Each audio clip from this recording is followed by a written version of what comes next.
আরো কিচ্ছু দেখছনি? বলে হ দেখছি। আপনার কাছে স্বর্ণের দাম নাই, আপনার কাছে হীরা মানিক মুক্তার দাম না, এই জন্যই তো রাস্তার দোনো পাশে গরু ছাগল বাইদা রাখছেন, এইগুলির উপরে লেদায়া লেদায়া তারা নষ্ট করে। আপনার কাছে এইগুলির মূল্য নাই। কাদলে বুঝছো নি আমি কেডা? সব কয় বুঝছি, জায়গা আসসালামু আলাইকুম। নবী কয় না না, আমি তোমাদের মেজবান, তোমরা আমার দেশের মেহমান। এ বিলকিস রানীর লোকেরা, আজকের জন্য এই সময়ের জন্য তোমরা আমার দেশের মেহমান, আমি তোমাদের মেজবান। তোমাদেরকে মেহমানদারি না করা এত বিদায় দেওয়া সম্ভব না।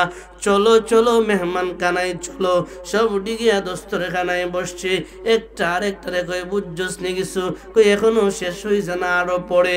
সব দস্তরখানায় বইসা তৃপ্তি সহকারে খাইছে, বিশ্রাম যতক্ষণ লাগে বিশ্রাম করছে। নবীর সামনে আইসা কয় জায়গা। নবী কয় গেলে চলবে না, তোমাদের ইটগুলি তোমরা লইয়া যাও।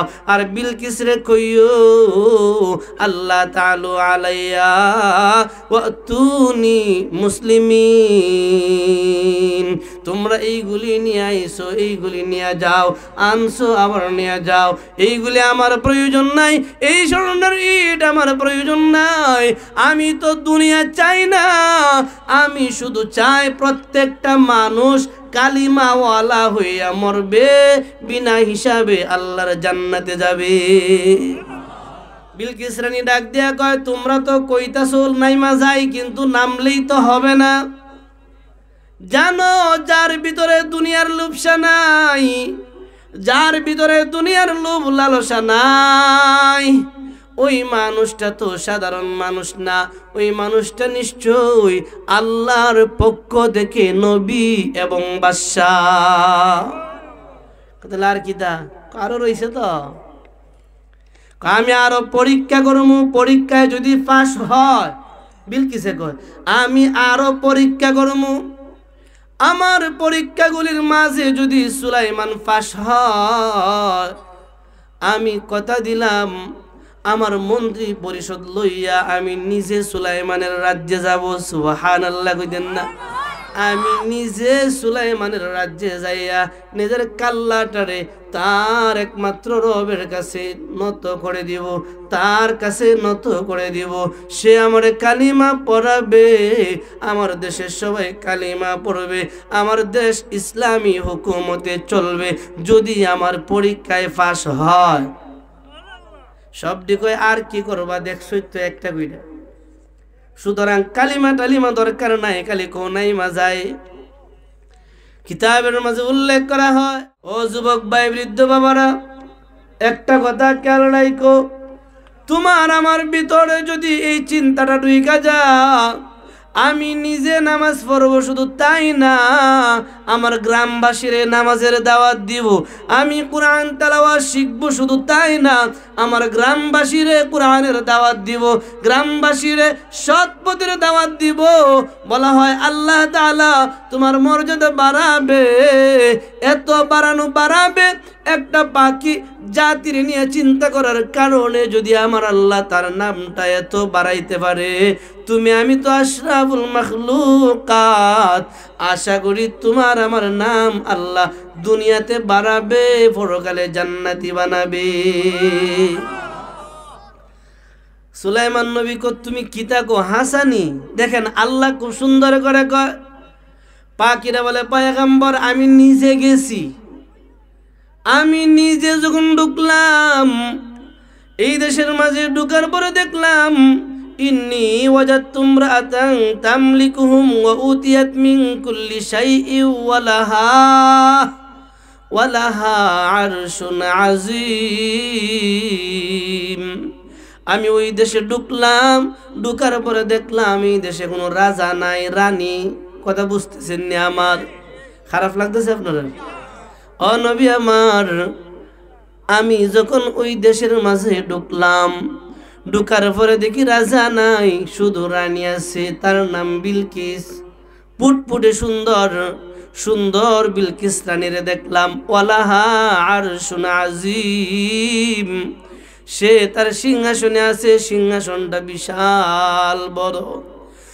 ও নবী আমার, শুধু সিংহাসন আছে তাই না, আমি এমন একটা সময় গিয়ে ঢুকলাম, ওই দেশের মানুষগুলি ওয়াজাতুহা ওয়া কওমাহা ইয়াসজুদুনা লিশ-শামস, ওই দেশের মানুষগুলি তখন দেখছি সূর্যের সিজদা দেয়। কন্যা নাউজুবিল্লাহ। ও নবী আমার, আমি যে সময় গিয়া তাদের দেশে ঢুকলাম, লক্ষ্য করলাম ওয়াজাতুহা ওয়া কওমাহা ইয়াসজুদুনা লিশ-শামস মিন দুনিল্লাহ ওয়া যায়্যানা লাহুমুশ শাইতান।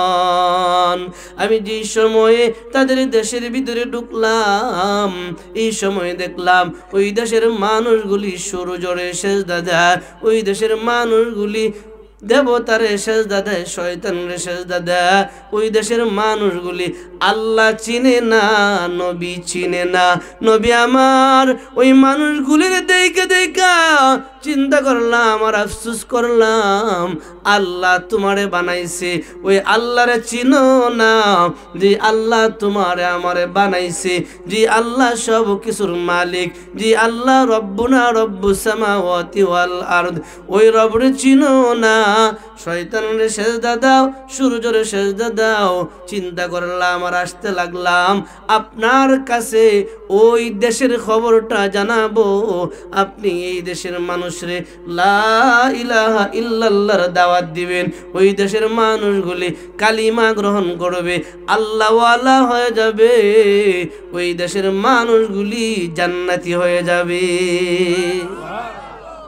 চিন্তা দেখছেন কই নিছে। নবী কয়, আচ্ছা তুমি যে কথাটি কইছো এত সময়, মিস কথা না সত্য কথা? নবী পাখিরে জিগায়, এ পাখি তুমি যে এত সময় কইছো, মিস কথা কইছো না সত্য কথা কইছো, কেমনে বুঝতাম? কি কোন একটা সন্দেহ দেখার কথা না? একটা দেশ চলে আল্লাহরে চিনে না, তো আমি সুলাইমান নবী আসি বাচ্চা। পয়গম্বর বলে, পাখি তুমি যে এত সময় কথা বলছো, মিথ্যা না সত্য কেমনে বুঝমু? পাখিরা ডাক দিয়া কয়, নবী আমার, আপনি যেভাবে বুঝা লাগে সেইভাবেই বুঝেন, আমি মিথ্যা কথা বলি নাই। সুবহানাল্লাহ কইতেন না? আল্লাহ কয়, জানো পয়গম্বর তখন তারা ডাক দিয়া কয়, কালা সানানজুরু আসাদাকতা আম কুনতা মিনাল কাযিবিন। পয়গম্বর কয়, তুমি কি মিথ্যা কথা কইছো না সত্য কথা কইছো, কেমনে বুঝমু? পাখিরা ডাক দিয়ে কয়, নবী আমার, আপনি যেমনে বিশ্বাস করা যায় এই কাজটা আপনি কইরালান।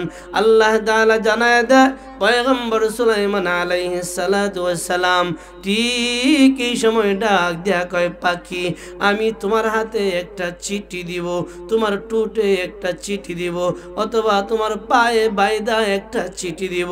ওই চিঠিটারে লইয়া আবার সাবা নামক দেশে যাইবা, যাইয়া চিঠিটারে ডাইরেক্ট বিলকিস রানীর হাত পর্যন্ত পৌঁছাইবা।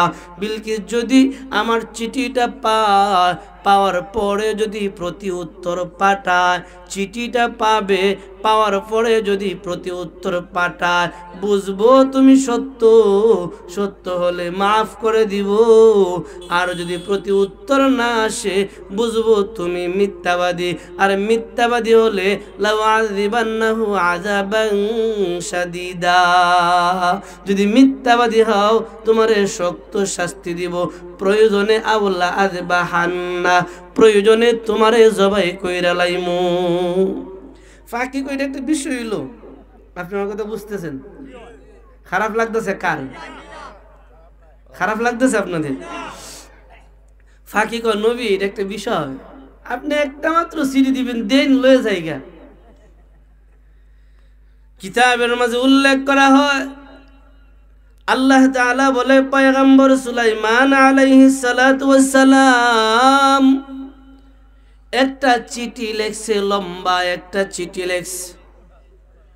চিঠিটা লেখার পরে সুন্দর করে বাজ করিয়া কুরআনের শ্রেষ্ঠ কাহিনী কিতাবের মাঝে উল্লেখ করা হয় পাখির টুডের মাঝে দিয়া দিছে, আরেক জায়গায় আছে পায়ের মাঝে দিয়া দিছে, দুই পায়ের চিপা দিয়া ধইরা রাখছে।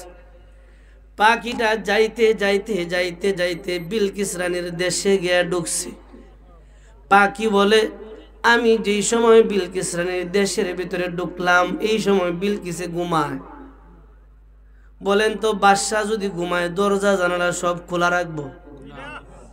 বুঝেন না আমার কথা? একটা মেম্বার যদি লেফটিনও যা, সুনামগঞ্জের কথা কইতেছি না, বাংলাদেশের কথা কইতেছি, একটা মেম্বার যদি লেফটিনও যা তিনটারে খাড়া করে তো খাড়া হইতে হইছে। কেন? কেমন যে রিলিফের মাল মাইরা গাইছে আমি জানি, কুম্বালা জানি বোমাটা চাইরা খাড়া হইতে হইছে। বলেন তো বাদশা সে কি খোলা ময়দানে ঘুমায়? ওয়ালাহা আরশুন আযীম, সে তার সিংহাসনের মাঝে ঘুমায়। হুদহুদ বলে, ও পৃথিবীর মানুষেরা, আমি হুদহুদ বিলকিস রানীর রাজ্যের ভিতরে ঢুকলাম, লক্ষ্য করি হাজার হাজার সৈনিকরা রাইফেল নিয়ে দাঁড়ায় রয়েছে।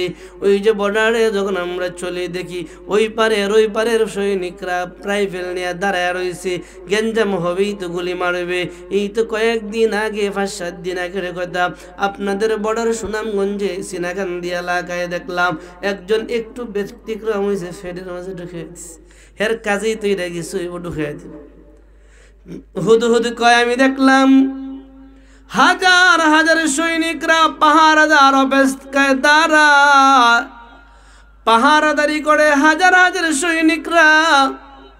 বিলকিস রানী সে তার রুমের, সে তার বালাখানার দরজা জানালা সব লাগায় লাইছে, তাও বাহিরের দিক দিয়া লাগায় নাই, ভিতরের দিক দিয়া লাগাইছে। কারণ সবারই তো মরণের একটা ভয় আছে।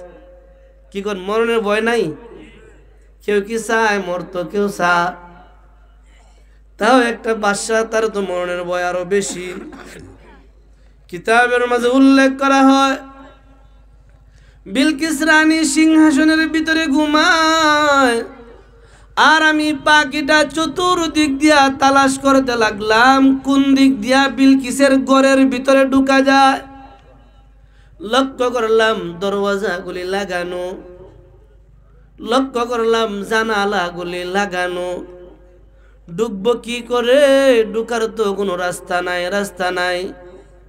হঠাৎ করে আমি পাখি লক্ষ্য করলাম উপরে যে নেট দেওয়া থাকে, ছোট ছোট ছিদ্র থাকে, এমন একটা ছিদ্র দিয়ে ডুইকা গেছি। সুবহানাল্লাহ কইতেন না? পাখিটা সুলাইমান নবী যখন প্রশ্ন করেছে দরজা জানালা লাগানোতে ঢুকলি কেমনে, পাখিটা কয়, এই যে ছোট ছোট ছিদ্র ছিল, ছিদ্র দিয়ে ঢুকছি। এখন চিন্তা করেন পাখিটা কত বড়। হাতির চাইতে বড় না পাখিটা? কথা বুঝতেছেন আমার? পাখিটা হাতির চাইতে বড় না, ছোট্ট। বলা হয় ছিদ্র দিয়ে ঢুকলাম। ও পয়গম্বর সুলাইমান, বিলকিসের সিংহাসনের ভিতরে ঢুকার পর লক্ষ্য করলাম বিলকিস ঘুমায়। তার চেহারাটা এত সুন্দর, মনে হয় যেন আসমানের সূর্যটা তার ঘরে এসে গেছে, এত সুন্দর বিলকিস। ও পয়গম্বর, বিলকিসের কাছে গেলাম, আস্তে আস্তে যাইয়া আস্তে করে আপনার দেওয়া চিঠিটারে বিলকিস রানীর বুকের উপরে আমি রাইখা দিলাম। কুরআনের শ্রেষ্ঠ কাহিনীর মাঝে এইভাবে উল্লেখ করা হয়। পাখিরা ডাক দিয়ে কয়, নবী আমার, আস্তে করে চিঠিটারে বিলকিস রানীর বুকের উপরে রাখছি, রাইখা আমি দূরে গিয়ে দাঁড়ায় রইলাম। লম্বা সময় পার হওয়ার পরে বিলকিস রানী যেই মাত্র ঘুম ভাঙ্গিয়া গেল, ঘুম ভাঙ্গার সাথে সাথে উনি চিঠিটারে বুকের মাঝে পাইয়া আশ্চর্য হয়ে গেছে। আপনারা কি কোন আশ্চর্য হওয়ার কথা না? আমরা যে বর্তমান আছে স্যার ক্ষমতা ভূয়া, তার হাতে যদি সে ঘুমায় রইল, চতুর্দিক দিয়া দরজা জানালা বন্ধ, তার কাছে যদি ভারত থেকে একটা সিঁড়ি ডাইরেক্ট বুকের উপরে যায়, অথচ সব তালা মারা, হাজার হাজার সৈনিক দাঁড়ায় রয়েছে, যদি যা আশ্চর্য হওয়ার কথা না? কি কর, সব তালা লাগানো, সাউন্ড আগের মতো রাখেন, আরো কমাইলে ভালো হইব, বাহিরে দেন। সব তালা লাগানো, শুধুমাত্র দরজাও খোলা নাই, জানালাও খোলা নাই। হাজার হাজার সৈনিক দ্বারা এইটার ভিতর থেকে চিঠিটা আসলো কেমন করে বলেন তো? আশ্চর্য হওয়ার বিষয় না? আইলো কেমনে? আল্লাহ তাআলা ডাক দিয়া কয়, জানো, কালাত ইয়া আইয়ুহাল মালাউ ইন্নী উলকিয়া ইলাইয়া কিতাবুন কারীম। কন্না সুবহানাল্লাহ। দেখেন বিলকিস রানী যে কথাটি বলছে, আমার আল্লাহ পছন্দ লাগছে, কিতাবের মাঝে উঠায় দিছে। বিলকিস রানী চিঠিটারে হাতের মাঝে লইয়া দরজাটা কইলা ডাক দিয়ে কয়, সৈনিকেরা কাছে আয়, কাছে আয়, কাম হইছে, কাছে আয়। সব দিয়ে কিতা হইছে, কিতা হইছে তাকায় দেখ, এটা তো একটা কাগজ, একটা সিডি। সিডি তো বুঝলাম, তোরা শত শত গুড়ার ডিম পাহারাদার আসলে কই? তোরা শত শত পাহারাদার আসলি কই? দরজা লাগানো, জানালা লাগানো, তোরা হাজার হাজার পাহারাদার থাকতে এই চিঠিটা আইলো কেমনে? সব দিকে আমরা কি কইম, কেমনে আইছে? এ তোরা এত এত পাহারাদার থাকতে আসলো কেমনে তোরা জানো না? তাহলে তোরা সব গুড়ার ডিম পাহারাদার। একটা বাজারও পাহারাদার থাকতে যদি চুরি হয়, তাহলে এই পাহারাদার কোনো মূল্য আছে? এর মানে পাহারাদাররা গুড়ার ঘাস কাটতে গেছে, মানে চুরি হয় কেমনে? বিলকিস রানী কয়, দরজা লাগাইলাম, জানালা লাগাইলাম, ভিতরে ঘুমাইলাম, তোরা হাজার হাজার সৈনিকেরা দাঁড়ায় রইলি, চিঠিটা আসলো কেমনে? সব দিকে আমরা কি খুঁয়া। কথা বুঝতেছেন আপনারা? ফাতি নেতা কিছু আছে না সমাজও? ফাতি নেতা চিনেন তো আপনারা? সমাজও নাই, বাংলাদেশে কিছু ফাতি নেতা আগে আসেন, এখন আবার সামনে কিছু আস্তে আস্তে হইতাছে, বুঝুন না? এরা 5 আগস্টের ইতিহাস ভুলে গেছে আর কি, আর লাগে হইতাছে। যারা 5 আগস্টের ইতিহাস মনে থাকবো, কমসে কম নেতা হইতো না যে বাবা যেমনি আছে এমনি বালা। কারণ নেতা হইলে তো এমন নেতাই হয়েছে 15 বছর পর্যন্ত যে সুরামানিককে টুপির বিরুদ্ধে আচরণ করে নেতাগিরি দেয়াইছে, এই সুরামানিককে লাস্টে টুপি মাথা দিয়া ফরানি লাগে। এরকম নির্লজ্জ বেহায়া নেতা হওয়ার সেটা না হওয়াটাই ভালো। কারণ বিরুদ্ধাচরণ করছি তো করছেই। তসলিমা নাসরিন সারাটা জিন্দিগি বর ফরদার বিরুদ্ধে স্লোগান দিছে, লাস্টে ফলাই থেকে বোরকা ফিন্দি ফলাইছে। এই স্লোগানের কোনো মূল্য আছে? কথা বুঝতেছেন না আমার? ফাতি নেতাগুলি ডাক দিয়া কয়, বিলকিস আগে কও কোন দেশ থেকে আইছে, যুদ্ধ নাই মাঝাই। ও বিলকিস, চিঠিটা আসছে কোন দেশ থেকে আগে বলো, এই দেশের বিরুদ্ধে মারো নাই মাঝাই। মুফাসসিরিন কেরাম বলে, বিলকিস রানী এমন একজন মেধাবী মহিলা, সে তার রাজত্বটারে এমন ভাবে চালা, দেশের কোনো দেশের সাথে সম্পর্ক নাই, দুনিয়ার কোনো দেশের সাথে সম্পর্ক নাই। এককভাবে যেমন অস্ত্র আছে, এমন সম্পদ আছে, এমন সৈনিক আছে, যে কোনো দেশের সাথে একা লড়ার মতন শক্তি তারে আমার আল্লাহ দিয়া দিছে। সৈনিকদের মধ্য থেকে পাতি নেতা যেগুলি ছিল, লাভ দিয়ে কই, বিলকিস চিঠিটা কোন দেশ থেকে আসছে বলো, আগে যুদ্ধে নাইমা যায়। বিলকিস কয়, লাফাইস না, লাফাইস না, বেশি লাফাইলে দাঁড়ায় থাকতে পারবি না। বুদ্ধিজীবী যদি আসছিনি দেখো, বিলকিস আগে সিডিটা একটু পড়ো, শুনি কি তাস। বিলকিস আগে একটু চিঠিটা পড়ো কি আছে। আল্লাহ কয়, কালাত ইয়া আইয়ুহাল মালাউ ইন্নী উলকিয়া ইলাইয়া কিতাবুন কারীম। বিলকিস চিঠিটারে হাতে লইয়া কয়, জানো যুদ্ধে যে নামতা চিঠির বিষয়টা জানো? বলে, না জানি না। বিলকিস কয়, জানো এই চিঠিটা যেই দেশ থেকে আসছে, এই চিঠিটা যে পাঠাইছে, চিঠিটা যার নামে পাঠাইছে, এবং এই চিঠিটাও দামি, যিনি পাঠাইছে ইনেও দামি, যার নামে পাঠাইছে আল্লাহ তিনিও বড় সম্মানী। বিলকিস তার সৈনিকরা কয়, তোরা এতগুলি মানুষ থাকতে আইলো কেমনে, এটাই তো বড় আসল কথা।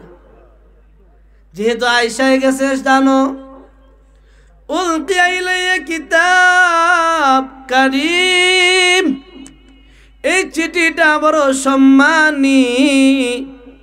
সৈনিকরা কো সম্মানী বুঝলাম, আগে চিঠিটা পড়ো দেখি কিতা লেখা আছে। আল্লাহ তাআলা জানায় দেয় বিলকিস রানী চিঠিটা পড়ে, ইন্নাহু মিন সুলাইমান ওয়া ইন্নাহু বিসমিল্লাহির রহমানির রহিম, আল্লাহ তাআলু আলাইয়া ওয়াতুনি মুসলিমিন। আল্লাহ তাআলা জানায় দেয়, জানো বিলকিস রানী তার সৈনিকদের সামনে দাঁড়ায়া দাঁড়ায়া চিঠিটা পড়তেছে আর দেখতেছে আর বলতেছে, ইন্নাহু মিন সুলাইমান। চিঠিটা যিনি লেখছে উনি চিঠির মাঝে লেখছে লম্বা আলোচনা। চিঠির মাঝে লেখছে, ও সাবা দেশের রানী বিলকিস, আমি চিঠি লিখলাম, আগে আমার পরিচয়টা নেও। আমি হলাম নবী ইবনে নবী, আমার বাবাও নবী, আমিও নবী। জাননি আমার আল্লাহ সারাটা পৃথিবীর বাদশা বানাইছে। এ সাবা দেশের রানী বিলকিস, তোমারে আমার আল্লাহর দাওয়াত দিলাম, আল্লাহর নামে চিঠি পাঠাইলাম, আল্লাহ তাআলা আলাইয়া ওয়াতুনি মুসলিমিন। ও বিলকিস, আমি শুনছি তোমার দেশের মানুষ নাকি ওয়াজাতুহা ওয়া কওমাহা ইয়াসজুদুনা লিশ-শামস মিন দুনিল্লাহ। আমি শুনছি তোমার দেশের মানুষগুলি নাকি আল্লাহরে চিনে না। ওই দেশের মানুষগুলি তুমি সহ সবাই নাকি সূর্যরে সেজদা দাও, শয়তানরে সেজদা দাও। হাত দিয়া বানানো, দেখেন না কেমন বুকার ঘরের বুকা, নিজের হাত দিয়া মাটি দিয়া বানায়, বন দিয়া বানায়, যখন দাঁড়াইতে পারে না একা একা বাঁশ দিয়া বা রড দিয়া ফাঁসাদে ঢুকায় কারা করে, এরপরে এইটারে সেজদা করে। বিলকিস রানীরে ডাক দিয়া কয়, বিলকিস নিজের হাতে বানানো মূর্তিরে সেজদা করো শুনছি। শুনো বিলকিস শুনো, সময় কম, তাড়াতাড়ি ইসলাম গ্রহণ করো। সূর্য পূজা বাদ দাও, চন্দ্র পূজা বাদ দাও, শয়তানের পূজা বাদ দাও, দেবতাদের সেজদা দেওয়া বাদ দাও, এক আল্লাহর গোলামি করো, তোমার রাজ্য তুমি চালাও, আমার কোনো আপত্তি নাই। সুলাইমান নবী লেখছে, তোমার রাজত্ব নিতাম চাই না, তোমার রাজত্ব তোমার হাতে থাক, তোমার ক্ষমতা তোমার হাতে থাক। আমি শুধু চাই সূর্য পূজা বন্ধ করো, দেবতা পূজা বন্ধ করো, সেজদা দিব একমাত্র কারে? বলেন না, সেজদার মালিক একমাত্র আল্লাহ। যেই এই কথাটি ফরছে বিলকিস রানী আবার ফাতিনাতারি লাভ দেখে, হ্যাঁ সুলাইমান আবার কেডা, আপনি খালি কই নাইমা যাই। দেখেন নদীর মাঝে যখন ঢেউ ডুবাইয়ে তখন এক প্রকার মাছ প্রচুর লাফা, এটি হলো ফুটি মাছ। সর্বোচ্চ সাইফলা মাছ বা সেলা মাছ যেগুলি আছে, ছোটো ছোটো যদি আছে ফাতি, এটি দেখবেন প্রচুর উপরে লাফা। বলেন তো বড় মাছ লাফা, কথা বুঝেন না আমার? বল মাছ, বড় বড় মাছ, যে কিছুদিন আগে আপনার সুরমা নদীতে একটা মাছ ধরছে 38 কেজি ওজন, বাপরে বাপ, আমার হমান্য উঁচা দেখলাম। এইটি কিন্তু লাফায় না, লাফায় কোনটি? ফুটি মাছটি। ঠিক আপনাদের সমাজও না থাকলেও বাংলাদেশের অনেক এলাকায় এরকম কিছু ফাতি নেতা আছে, যারা দেখবেন কোরআন হাদিসের ওয়াজ ইমাম সাহেব মসজিদে করলেই তার দলের উপরে পইরা যা আয়া কয়, হ্যাঁ আমি যে বউ আসলাম দেখছে না, আমি যে বউ আসলাম দেখছে না, আমার দলের বিরুদ্ধে কেমনে গেল। আরে গাধা, তোর দলের উপরে তো কোরআন হাদিসের কথা বলার কারণে ফরছে।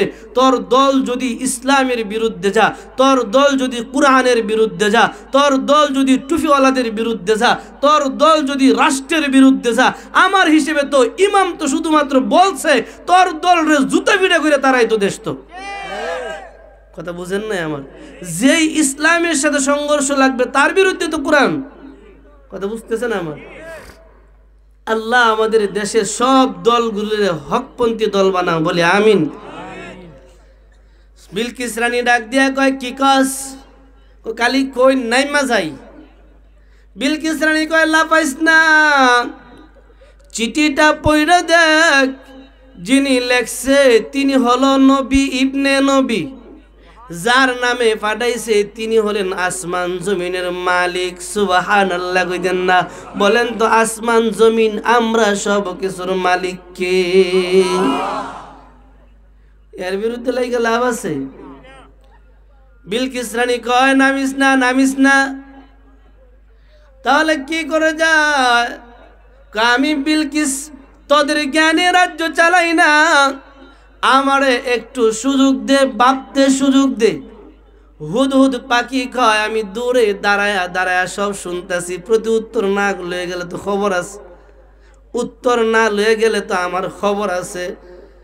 প্রতি উত্তর নেওয়ার জন্য আমি অপেক্ষার প্রহর গুনছিলাম। হঠাৎ শুনলাম বিলকিস রানী ডাক দিয়া কয় সৈনিকেরা দাঁড়াও, 100 সৈনিক দাঁড়াও। 100 সৈনিক দাঁড়াইছে। বলে চলো আমার দেশ থেকে স্মরণের ইট লও, স্মরণের ইট। 100 স্মরণের ইট হাতে নেও। একটা ইট কতটুকু ওজন? আনুমানিক নিম্নে 1 কেজি। একটা ইট নিচে 1 কেজি, বেশি তো হইবই, 4 কেজি 5 কেজি তো যা, 1 কেজি ধরেন। একটা ইট যদি 1 কেজি হয়, 100 ইটের কত কেজি ওজন? 100 কেজি স্বর্ণের দাম মনে হয় 20 টাকা। কি কন? 100 কেজি স্বর্ণের ইটের দাম 20 টাকা। 10 টাকা তো হইবই, 100 টাকা তো হইবই, বেশি কিনা। আরে কি করবি, আরো বেশি রে বাবা। বিলকিস রানী কয় 100 সৈনিক দাঁড়াও। 100 সৈনিক দাঁড়ালো। 100 সৈনিকের হাতে করে এক একজনের হাতে হাতে একটা একটা স্মরণের ইট দিল। বুঝতেছেন না আপনারা আমার কথা? বলে যাও যাও, এই স্মরণের ইটগুলি রে লইয়া সুলাইমানের দেশে যাও। উনি যদি বাদশা হয়, দেখবা আমাদের ইটগুলি পাওয়ার পরে আমাদের বিরুদ্ধে সব বন্ধ। যদি উনি নবী হয়, তাহলে আমাদের ইটগুলি পাওয়ার পরে আরো রাগ বাড়বো। সুবহানাল্লাহ কইতেন না? যাও উনারে আগে পরীক্ষা করি। উনি যে লেখছে ইন্নাহু মিন সুলাইমান, উনি যে লেখছে উনার নাম সুলাইমান, উনার বাবাও পয়গম্বর, উনি নিজেও পয়গম্বর। যাও পয়গম্বরের মিজাজটা আগে পরীক্ষা কইরা লাও। বাদশার মিজাজ একরকম, দুনিয়াদার যারা নেতা হয়, বাদশা হয়, ওরা পকেটও ইন্টারেস্ট গেলে সব বন্ধ হয়ে যায়। কিন্তু সত্যিকার অর্থে আল্লাহওয়ালা যারা হয়, ইন্টারেস্ট পাইলে হক কথা বন্ধ হয় না। দেখেন যে সমস্ত ইমামরা চিন্তা করে রিজিকের মালিক একমাত্র আল্লাহ। বলেন তো রিজিকের মালিক একমাত্র। এই ইমামরা মিম্বর বইয়া কোরআনের ওয়াজ করতে গিয়ে কোনো ভয় নাই, কোরআনের ওয়াজ করতে গিয়ে কোনো ভয় নাই। কার উপরে পড়বে এটা হিসাব করার সময় ইমামের নাই। বিলকিস রানী কয় ও নবীওয়ালা যদি নবী হয়, উনার মেজাজ তবিয়ত একরকম। যদি উনি বাদশাহ হয়, উনার মেজাজ উনার তবিয়ত আরেক রকম। যাও আমার দেশ থেকে 100 সৈনিক যাও, 100 সৈনিক যাইয়া উনার দেশে আমার পক্ষ থেকে 100 স্বর্ণের ইট হাদিয়া উপহার হিসেবে নিয়ে যাও। উপহার পাইয়ে যদি আনন্দিত হয়, উপহার পাইয়ে যদি আমার বিরুদ্ধে সব বন্ধ করে দেয়, বুঝবো উনি দুনিয়াদার বাদশা। আর যদি খুশি না হয়, বুঝে নিব উনি নবী তো বাদশা। 100 ইট যদি লই আয়, কি মনে করেন? সাধারণ কথা, 100 ইট। সুবহানাল্লাহ। কুরআনের শ্রেষ্ঠ কাহিনীর মাঝে উল্লেখ করা হয়,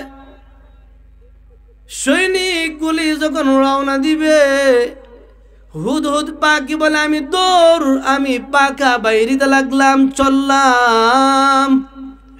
সুলাইমান নবীর সামনে আইসা আমি দাঁড়াইলাম। নবী কো আইসো এত সময় পরে, খবর কও। ও নবী আমার, খবর কি কইমু খবরটা শোনো। চিঠি নিয়ে গেছিলাম, চিঠি আমি তার বুকের উপরে রাখলাম। সে বলছে কালাত ইয়া আইয়ুহাল মালাউ ইন্নী উলকিয়া ইলাইয়া কিতাবুন কারীম। সে এই স্বীকৃতিটা দিছে, আপনার চিঠিটা সবাইরে ফইরা শুনাইছে। ও নবী আমার, আপনারে পরীক্ষা করার জন্য 100 স্বর্ণের ইট পাঠাইতেছে। আপনি কি বাদশা না নবী? নবী বাদশা দুটাই কিনা অথবা একটা কিনা পরীক্ষা করার জন্য পাঠাচ্ছে। পয়গম্বর বলে চলবে, আর লাগবে না। বলেন তো সুলাইমান নবী কি শুধু মানুষের বাদশা না জিন্নাতেরও? ও হশিরা আলী সুলাইমান মিনাল জিন্নি ওয়াল ইনস। আল্লাহ কয় পয়গম্বর মানুষের বাদশা, জিন্নাতেরও বাদশা, পশু পাখিদেরও বাদশা। সুবহানাল্লাহ কইতেন না? পয়গম্বর জরুরি বৈঠক ডাকছে, তাড়াতাড়ি আও। সব যখন কাছে আসছে, সব বসছে। পয়গম্বর কয় এ জিন্নাতেরা সমুদ্রের মাঝে নামো, সমুদ্রের মাঝে নামো। নাইমা সমুদ্রের নিচে যত সোনা আছে, রূপা আছে, হীরা আছে, মুক্তা আছে, জৌহর আছে, বাসাও। বিলকিসের রাজ্য যেই জায়গায় শেষ, আমার রাজ্য শুরু। বিলকিসের সৈনিকেরা আমার বর্ডারে পা রাইখা নিচে তাকায় দেখবে কার দেশে যায়, যার দেশের প্রত্যেকটা রাস্তা স্বর্ণ দিয়া বানানো। সুবহানাল্লাহ কইতেন না? ও জিন্নাতের যাও, দ্রুত গতিতে আমার দেশের বর্ডার দেখে আমার সিংহাসন পর্যন্ত সম্পূর্ণ রাস্তাটা স্বর্ণ দিয়া বানায়া দাও। শুধু বানাইবা তাই না, ওই দেশের গরু ছাগল মহিষ যেইগুলি আছে রাস্তার দুই পাশে বাইদা রাখবা। তারা লেদা দিবে, চেনা দিবে, বুঝবে আল্লাহ যে আমারে কেমন বাদশা বানাইছে।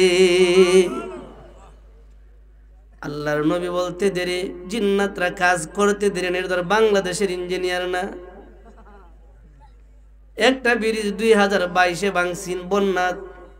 আপনাদের সুনামগঞ্জ দুয়ারা থানার একটা ব্রিজ 2022-এ বন্যাত ভাঙছিন, হলকে 2টা ফিলার উঠছে। 4 বছর হলকে 2টা ফিলার উঠছে। ফিলার আরো যে কয়শো বছর যা আল্লাহ জানে। এটা বাংলাদেশের ইঞ্জিনিয়ার। সুলাইমান নবীর ইঞ্জিনিয়ার তো আর 200 বছর নেওয়ার সুযোগ নাই। সুলাইমান নবী কয় তারা আমার দেশে ঢুকার আগে রাস্তা বানাও। পয়গম্বর বলতে দেরি, রাস্তা বানাইতে দেরি না। তারা যখন বর্ডার ক্রস কইরা পা রাখবে, একটা আরেকটারে কয় এই নিচে সা। একজন আরেকজনের কয় নিচে সা, নিচে তাকা, নিচে তাকা। তাকা তাকা কয় কি তো হইছে? তাকায় দেখছস নাকি? দেখছি রাস্তা। কিসের? কথা আমার আর কি। এদের মধ্য থেকে একটা স্বর্ণ কাটা চিনক দ্বারা দিক খেলাই। সে তার কোষ্ঠী পাথর লাগে যায় পারলে গসা শুরু করে রাখো। না না, তামানা তামানা, আমরা যে স্বর্ণ নিতাছি তার মাঝে বেজাল আছে। যে রাস্তা দিয়া যাচ্ছি স্বর্ণের মাঝে বিন্দু পরিমাণ বেজাল নাই। তাহলে যাও, যাইয়া ফকিরের মতন দয়া বাদশার সামনে গিয়ে খাটো। কারণ যার দেশ লয়ে যাইতেছ 100 ইট, এর দেশের রাস্তা সব স্বর্ণের। এটা যে স্বর্ণের কোনো দাম আছে? একটা আরেকটারে কয় যাইস না, লজ্জা পাইস না, তাড়াতাড়ি পিছনে যা। পিছনে যাইয়া বিলকিস রানীরে বলো এই পরীক্ষা কইরা লাভ নাই, এমনি পাস। তাদের মাঝে বুদ্ধিজীবী কিছু আছেন, কয় না যাইমু না, সামনে যাও। কেন? উনি যদি বাদশা হয় আমাদেরকে বেইজ্জতি করবে, যে বাদশার কাছে ভিক্ষা নিয়ে আইস। আর যদি নবী হয় আমাদেরকে বেইজ্জতি করবে না, ইজ্জতের সাথে আমাদেরকে দেশে পাঠাবে। পিছনে যে মুখের সামনে যা, ভিক্ষা লাই নবী না বাদশা। কিতাবের মাঝে উল্লেখ করা হয়। আপনারা খারাপ লাগতেছে? অসুবিধা নেই, হুজুর আইব, আমিও ছেড়ে দেব ইনশাআল্লাহ। কিতাবের মাঝে উল্লেখ করা হয় একটা আরেকটার চেহারাটার নিচ দিকে রাইকা রাইকা কোনো মতে সিংহাসনের সামনে গিয়ে দাঁড়াইছে। ডাক দিয়া কয় আসসালামু আলাইকুম। নবী সালামের উত্তর হলে কিতা কেন আইছো, কইতে আইছো? ও বা সুলাইমান, আমরা আইছিলাম সাবা দেশ থেকে, এই যে একটা সিডি, বুঝছি সিডিটা তো দিছ, বুঝছি তোমরা আতো কিতা কর, এই হাদিয়া হাদিয়া। নবী কয় ভালো কথা, কয়টা? কয় 100। তোমরা যে আইছো কিস্তা দেখছো নি? সুবহানাল্লাহ কইতেন না? সব দি মাথা নিজ দিকে নিয়ে কয় বাদশাহ তাকায় দেখছি আপনার দেশের প্রত্যেকটা রাস্তা আপনি স্বর্ণ দিয়া বানাইছেন দেখছি। আরো কিচ্ছু দেখছো নি? বলে হ দেখছি। আপনার কাছে স্বর্ণের দাম নাই, আপনার কাছে হীরা মানিক মুক্তার দাম নাই, এই জন্যই তো রাস্তার দোনো পাশে গরু ছাগল বাইদা রাখছেন, এইগুলির উপরে লেদায়া লেদায়া তারা নষ্ট করে, আপনার কাছে এইগুলির মূল্য নাই। কাদলে বুঝছো নি আমি কেডা? সব দিকে বুঝছি জায়গা আসসালামু আলাইকুম। নবী কয় না না, আমি তোমাদের মেজবান, তোমরা আমার দেশের মেহমান। এ বিলকিস রানীর লোকেরা, আজকের জন্য এই সময়ের জন্য তোমরা আমার দেশের মেহমান, আমি তোমাদের মেজবান। তোমাদেরকে মেহমানদারি না করায় তো বিদায় দেওয়া সম্ভব না। চলো চলো মেহমান খানায় চলো। সব ডিগিয়া দস্তরখানায় বসছে, একটা আরেকটারে কয়ে বুঝছস নি কিছু? কই এখনো শেষ হইছে না, আরো পরে।